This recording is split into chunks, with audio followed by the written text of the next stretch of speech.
Tak klapka fotogenická. Fotogenická klapka. Fotogenická klapka, no.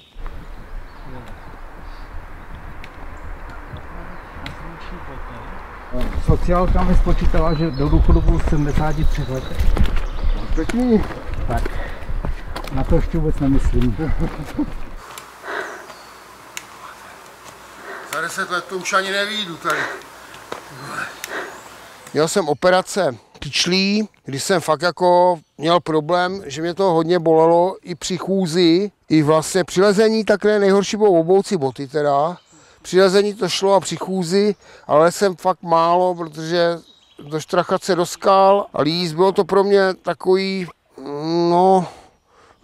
až mě to nebavilo skoro, no, ale pak jak ty operace dopadly dobře, tak jsem začal úplně jakoby od znova, jsem se začal posouvat na ty osmičky, no, ale dál už to asi nepůjde.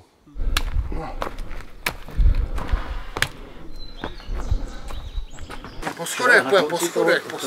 Poslední kousek po schodech. Na konci byly ty karbinový koncový svítilny, že? A to už bylo v podvečer, už bylo červenák. Čau. Ahoj.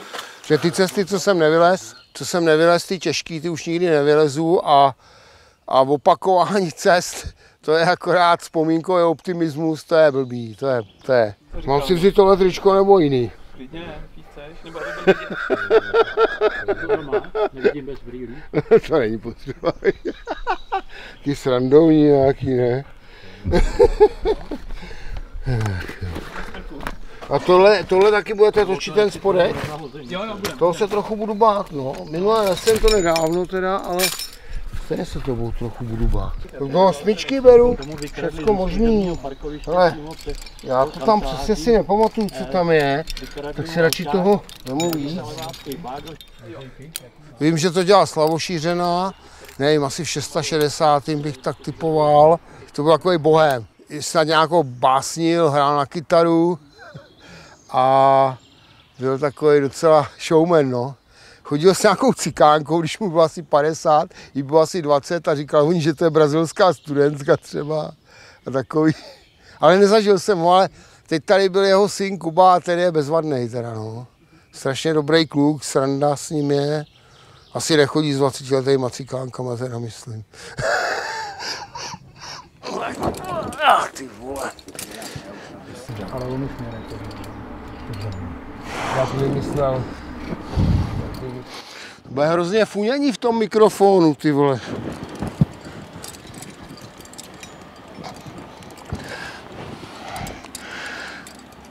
Ach, tady pojde nějaká smyčka. Musel by se Aleši rozběhnout pak, víš to o tom?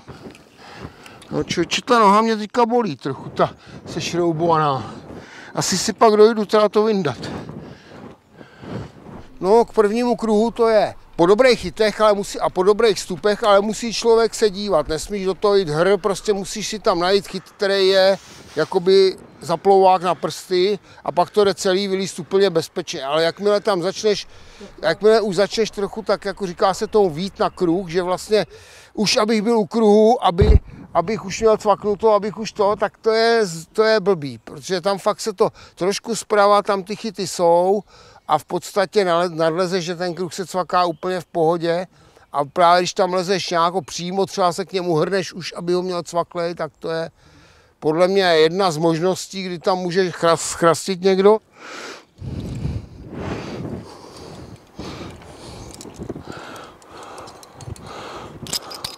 Normálně bych to cvakal šáhlem, ale takhle před kamerou se stydím.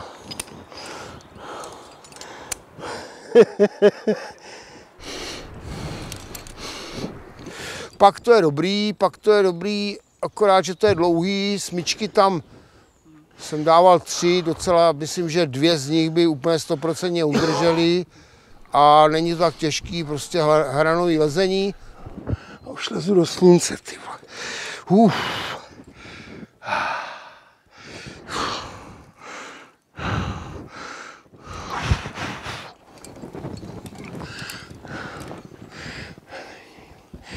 To je pěkný.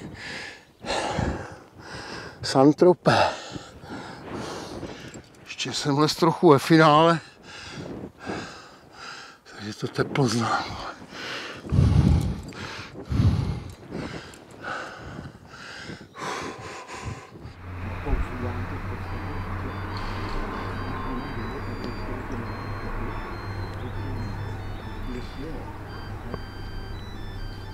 Ale vemte mě ten telefon.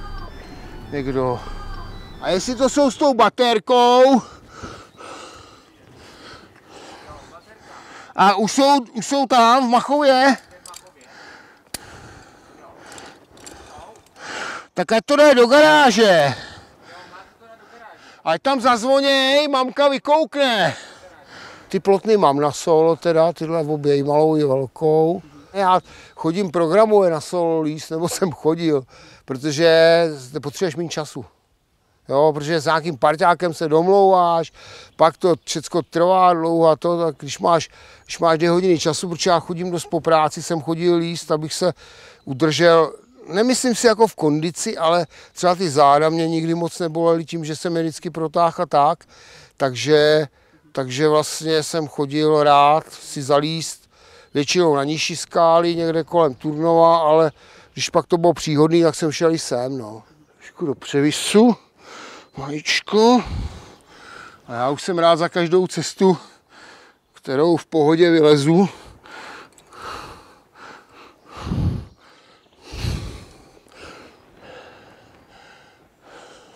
Tak se poseru z toho tepla asi. Hlavně jsem si vzal klobouček a nechal jsem ho v autě.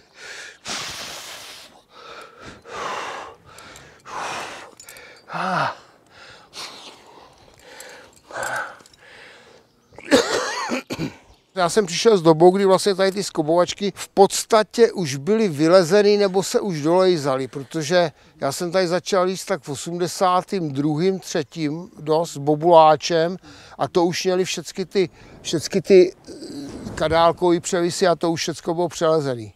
Ale těsně, jo, bylo to takový, že vím, že jsem tam dělal třeba někde druhý ne, ale třeba 3., 4., 5. přelez, že jsem dělal, že lezlo se to moc, ale už to bylo vylezený, no. Ty kluci šli hrozně nahoru, jak začali jezdit na západ, tak to prostě pro ně bylo lehký, tohleto.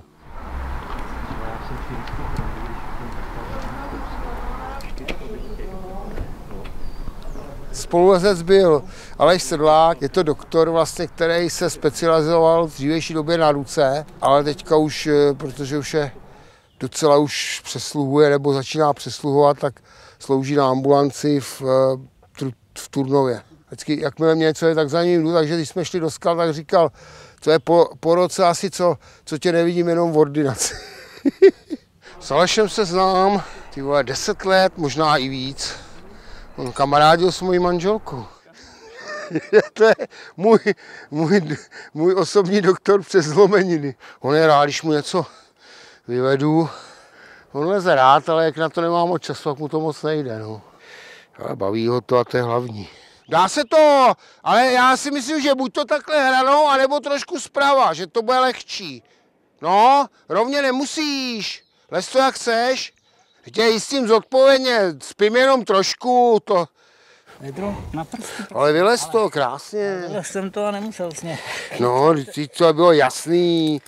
Odfakávám se, jo? Můžu. A jdu.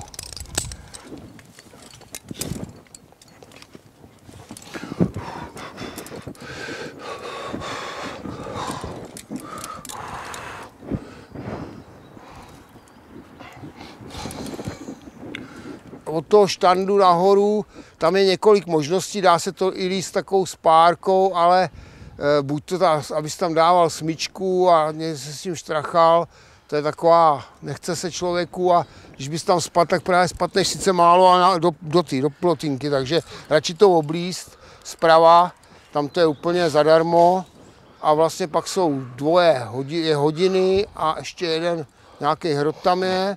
Ke kruhu pořád, když hledáš, tak najdeš.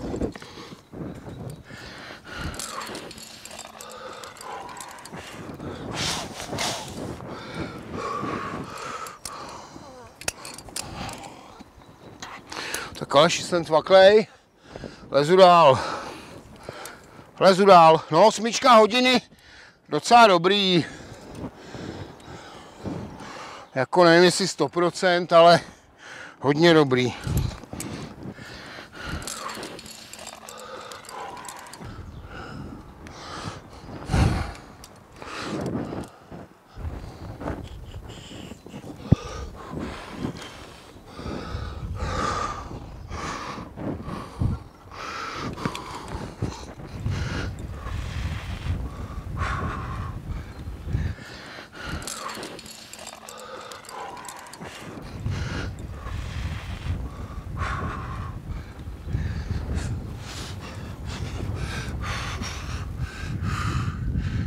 a od kruhu tam máš vlastně možnosti podle tvých, to můžeš líst podle svých možností. Pokud buď to lezeš rovně, když na to máš, ty chyty jsou relativně vidět, protože jsou takový černý od toho potu, takže tak nějak vidíš, kde se dá držet, kde se nedá držet. Když se slabší, lezeš to zprava, kde to je vyloženě černý, kde to je většina a tam to je i takový lehčí, anebo se to dá líst i za hranu. Tam to je ještě lehčí, když vyloženě lezeš za hranu, tak vlastně nejdeš vůbec převisem. No, nějaký chyt.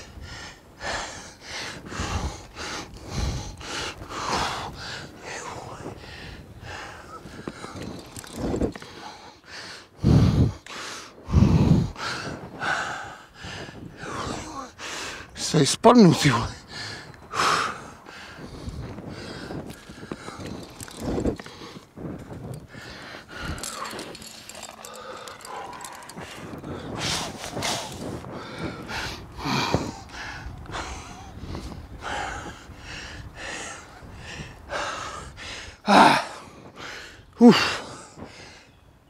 Už to je stáří teda, ty vole. To je bída. No, tak jsem se cukal, protože tam mě se potily ruce a kráva, teď do mě pařilo. Naštěstí jsem si vzpomněl na úsloví, když nemůžeš lézt po nohách, tak jsem si tam našel stupy a zvedl jsem se a už to bylo dobrý. Já jsem ty chyty viděl, jako asi z 10% jsem uvažoval, že bych mohl i spadnout, ale nechtělo se mě slejzat a nechtělo se mě házet, jak jsem to radši vylez. Fotogenické snímky na fotogenický hraně, ty vole. To je zázračný teda. To je krásný spojení. Taková pěkná cesta, rovnoměrná, dobře odištěná, i když má jenom vlastně 2 kruhy, tak je výborně odištěná, doporučuju.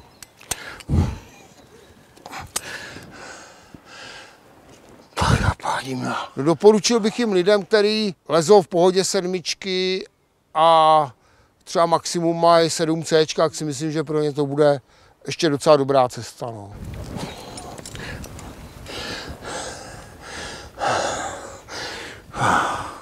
Ty vole, pak, že tady fouká, ty vole. Teď to jestli fouklo jednou, ty vole. Já jsem celkem se o ty sušky historicky nezajímal, v podstatě jsem přijel, les jsem nejdřív nějaký 7, pak nějaký těžší a pak nějaký se snažil i nejtěžší, ale ty sušky se musí tak jako vychytat, protože musíš tady líst, když je třeba pod mrakem, nebo hodně na jaře, hodně na podzim. Když se chytne den, tak to je dobrý, no a když se nechytne, tak to smeká i na 7 teda. Výpek. Výpek. Spocený seš až za krkem. No, až mezi půlkama. Okay. Tak čau, ty vole. Čau. Paráda. Škoda, že jsou tak malí, no, že kdyby tady bylo 2krát tolik cest, ale díky za ně. Ale dneska nebyly moc dobrý podmínky. Skoro nejhorší, v kterých se skoro neleze. Nebo takhle, taková cesta se líst dá, ale těžší už. Pro mě to bylo na doraz dneska. Jste mě vykoupali. V mém vlastním potu, ty vole. Jsem, ty vole, byl úplně na doraz. No.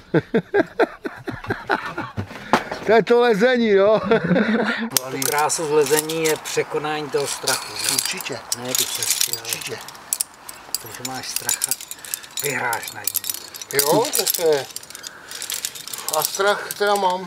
No s tím lezeckým důchodem to bylo tak. Já jsem lez těžké cesty, třeba Vádru, a vůbec jsem nalez takový ty klasiky, jako jsem říkal, ty si vylezu, až budu v lezeckém důchodu, ne? Třeba Krakonošův zub, nebo třeba i vlastně Bílou růži.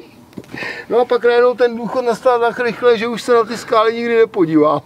Že by mě tam tahli jako pytel hoven. Myslel jsem si, že se budu horšit postupně. Já jsem se zhoršil z ničeho nic na 7 a to jsem ještě rád, že je lezu.